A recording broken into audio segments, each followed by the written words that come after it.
Hey, Bruno, you knocked it out on those windshield wipers, dude. Great job. You sit over there, get your massage. We'll bring you back in here later. So anyway, here's the deal. When we go on a long trip like this, you know, we're always bringing tools and replacement parts, and we're always prepared for the big things that might go wrong. I'm a bit of a preparer myself, but I like to be ready for the little things, the little unexpected things that can go wrong, and that is why I like to bring JB Weld. I like to bring the whole product line of it, you know, because they've got all this different JB Welds for different things that can go wrong. You never know.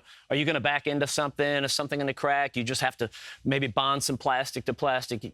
100 different things could go wrong on this trip, and you don't want some little tiny thing setting us back. That's where this comes in. This is the JB Weld Plastic Bonder. This is one of my favorite things to use because it's strong. It's got a 3770 PSI tensile strength, and it's just good for any number of things that could happen. It's a great way to bond plastic to plastic or plastic to metal. It works on fiberglass. And maybe, like I said, you got a gap to fill something. You can do that. The other cool thing is it works quick. You're not going to be down long because it's going to set in 6 minutes, which is probably going to be good enough. You're just going to leave it like on this trip, but you can just wait an hour, and then you can sand it down when you want to finish it. So as I said, there's just 100 different little things that can go wrong, and JB Weld will fix the vast majority of them. So I love to have that. So here's the funny thing. We're not even out of the shop yet, and I've already got a use for it, right? We noticed this a little bit earlier in the show. This little piece that goes on the corner and it covers this seam, these were already popping off, right?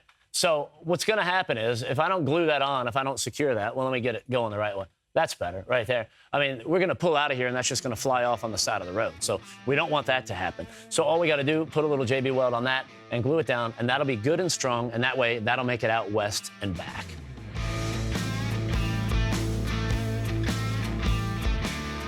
So once we get it all mixed up, we can lay it in there. And this is one of those applications I was talking about, the plastic to plastic. So we're just going to go on these little contact points right there.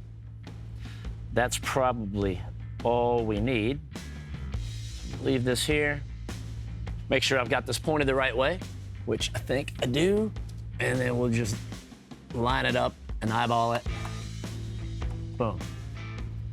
That looks good, right? But I'm gonna let that bond, but just to be on the safe side, we're gonna, a little insurance policy just to kind of hold it in place. Nothing fancy. All right, so that's going to stay right there. I'll tell you another thing that I really like about the plastic bonder is the fact that it's impact and vibration resistant. And when you talk about this trip that we're doing here really soon, there's going to be a lot of impact and a lot of vibration, so this is going to come in real handy.